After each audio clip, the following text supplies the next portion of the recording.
Hi, everyone. My name is Todd Burgon. I'm the CEO of MVRO, and this is our latest edition of MVRO Talks. And today's podcast is brought to you by our friends at CARFAX Canada. And we're going to be talking today about EVs. There's so much talk going on in the marketplace today about EVs and what's happening with them and who's buying them and who's not buying them and why they're not being bought or why they're being bought and what manufacturers are going to invest in them or divest in them now.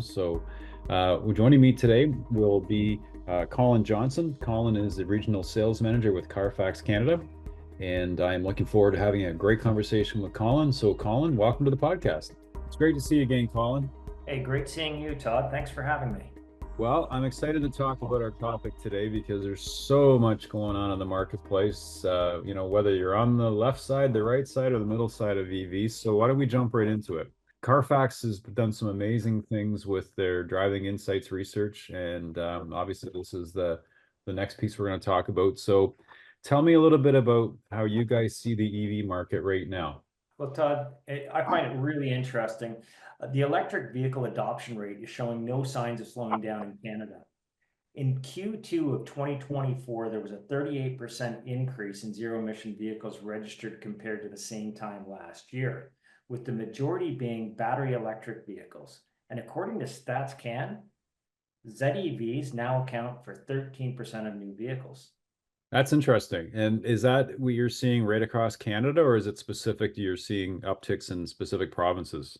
That's just from StatsCan, so I wouldn't be able to answer whether that's down to each province, but I would Okay. assume that there would be differences between some of the provinces Yeah, for no, sure. there is. That's fair. If it's a federal, you're right. If it's a federal number, that's probably how it's looked at. So tell me a little bit about what you're finding in terms of the research you guys are doing, and tell me a little bit of a few of the things that you want to cover off here today that you would kind of find insightful for those that may not know.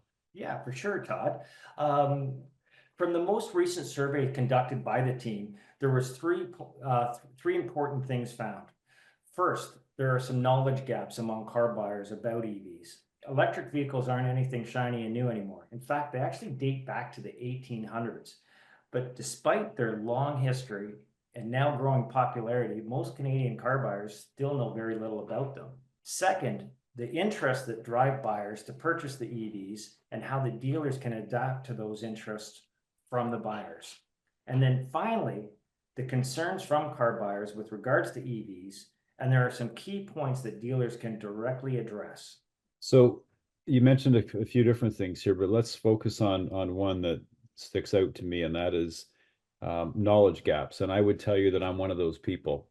So I think I know a fair amount about these vehicles, but I'm always learning every time I speak to somebody like you. So give me some ideas on what you guys are identifying in your research on terms of these knowledge gaps. Yeah, Todd, and that's a great point. I mean, even being feet on the ground and an EV owner, uh, I still find it confusing. So there are a lot of EV options in the market today, a lot of new acronyms to remember. So we actually asked car buyers to match the EV types with the corresponding definitions.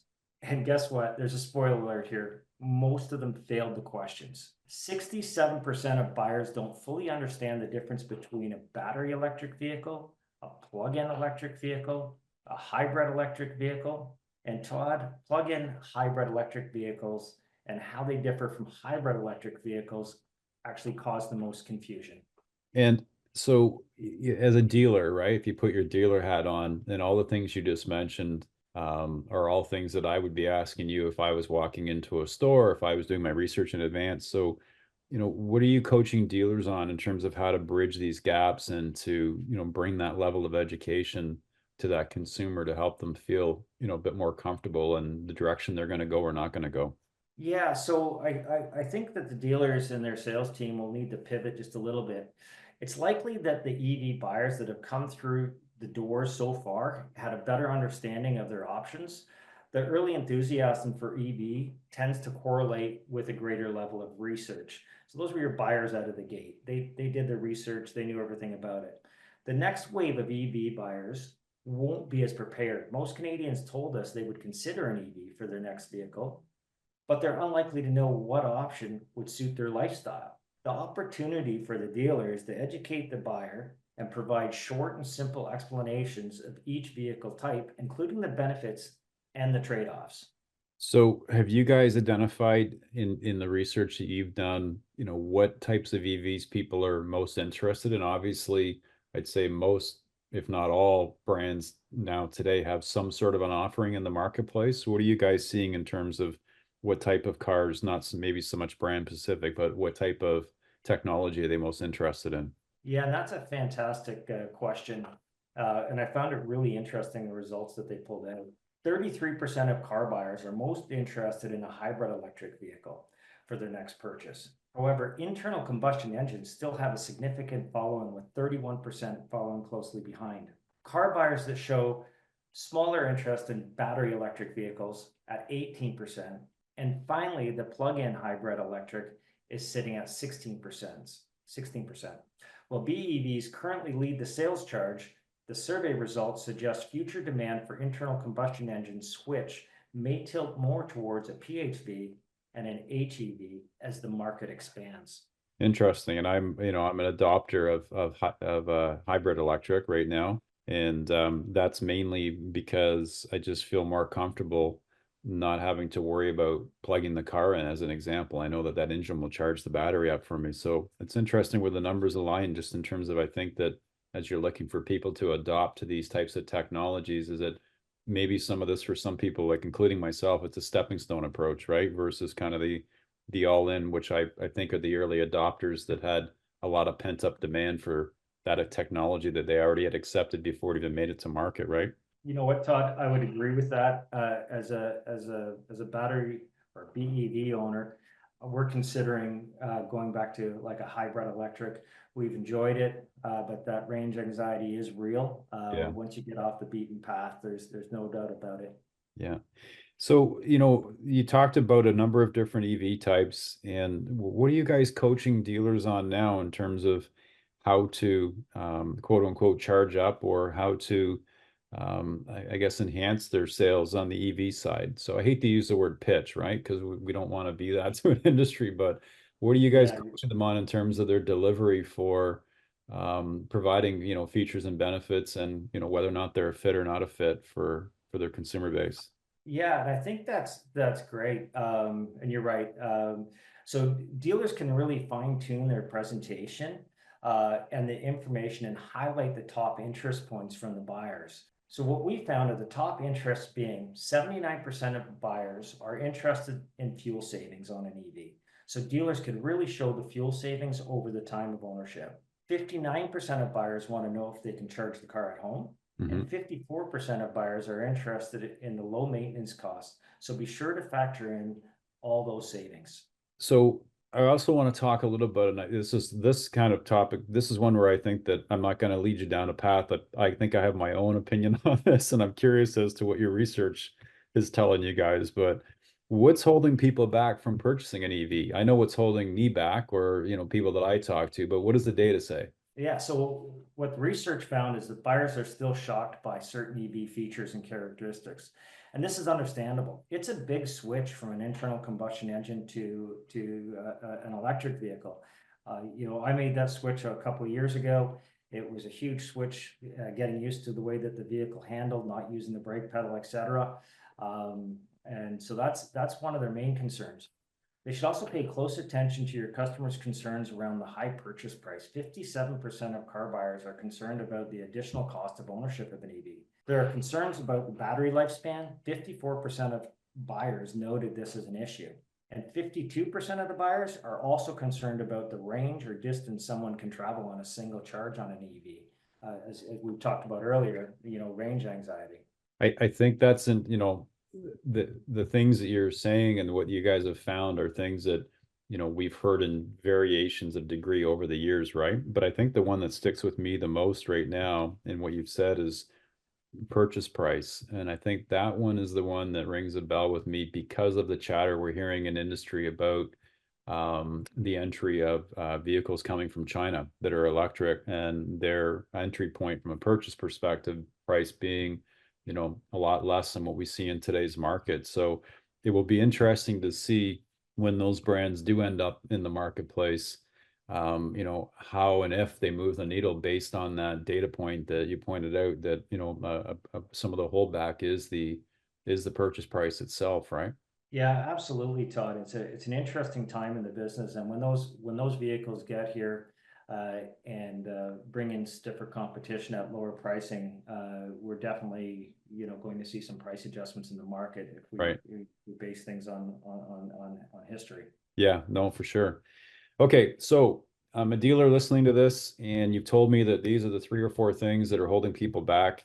What should they be doing as a dealer tomorrow to tailor what it is that they're communicating to their consumer base, internally, that will start to either alleviate or address some of those data points that would say that this is what's holding that individual back from purchasing that vehicle when they either walk through your door, pick up the phone, or reach out to you through the internet. Yeah, Todd. So I would suggest talking about how great it is to leave the gas station off the errand list. That's a massive one for me. I love the fact that I can get up and just go and I come back for the most of my driving and not have to worry about stopping at the gas station or the fluctuation of pricing. Mhm. I'd highlight government incentives early on. Fewer car buyers told us that tax incentives and rebates were motivators, but this could suggest the lack of awareness and how much is being offered. And thankfully, the latest research has also showed that battery life continues to improve. The odds are that your customer won't own their car long enough to need to replace the batteries. And finally, range anxiety should lessen as more infrastructure rolls out. But until then, the PHEVs and HEVs provide the best of both worlds. Okay, good advice. You shared with me before we started talking on air about you had found that there were actually some tax breaks as well in driving an EV when they're used for work. I'm not going to ask you for a CRA audit background check on this, but maybe you can just, share at a macro level a couple of things that you found on that side that, as a business person, that you were maybe surprised by or learned that, is something that we need to put into this mix of discussion. Yeah, for sure. I mean, I didn't know it when I bought the vehicle. When I was filing my tax return, I was providing my vehicle information that it was a BEV, and I got a really good tax return that year. It made a huge difference without the I don't know what the percentage was. My accountant looks after that, but I was pleasantly surprised, put it that way. Well, that's good. I mean, that at least you can say you got some sort of a return back. A lot of us that are driving non-electric vehicles, I don't know about you, but I'm still waiting for my carbon tax rebate that they keep telling me I'm going to get. It doesn't seem to show up. So that's good news. So yeah, I think that's something that if dealers knew a bit more about, then certainly I think that they can use that as a discussion for those that are going to use them for the same purpose. Okay, so what do you have as far as some key takeaways from our discussion for dealers? Because obviously, every dealer always says to me, just tell me, what I can take back to my store and execute, as soon as I show back up to the store, finish listening to this. Give us a couple of key takeaways. Yeah, Todd, I would suggest, and this might sound a little off to most people, considering the way we've done business in the past, but I'd lead with the numbers. I mean, get the numbers out there. Let the cost savings and convenience do the heavy lifting. The Canadian household saving rate jumped to 7.2% in Q2 of 2024 from 4.9% at the same time last year. Worried buyers are saving more actively and looking for ways to shift their lifestyle to reduce discretionary spend. Put the high price tags in context of future fuel savings, maintenance costs, and rebates, and stick with practical and financial benefits of EVs, and you'll give yourself a better chance to get a customer into the driver's seat. Well, I can't tell you that that is not good advice, 'cause that's great advice. Because I think, everybody, no matter what position you occupy in this world, has certainly felt the pinch of our economy the last few years. And anywhere that it can be pointed out that maybe people don't assume that there's savings, that there's an opportunity to save some money, I think is a good place for sure. So Colin, I've been speaking with Colin Johnson, who's a regional sales manager at CARFAX Canada. I want to thank CARFAX Canada for sponsoring today's podcast. They're a great partner of ours. But before I let you go, I ask everybody the same question to finish up. And we're not going to talk about your Tesla, that's for sure. But we will talk about, you remember the first car you bought out of your own money? What kind of car was it? And what year was it? And why did you buy it? Oh, okay. Well, That's tricky. It was a Suzuki Swift.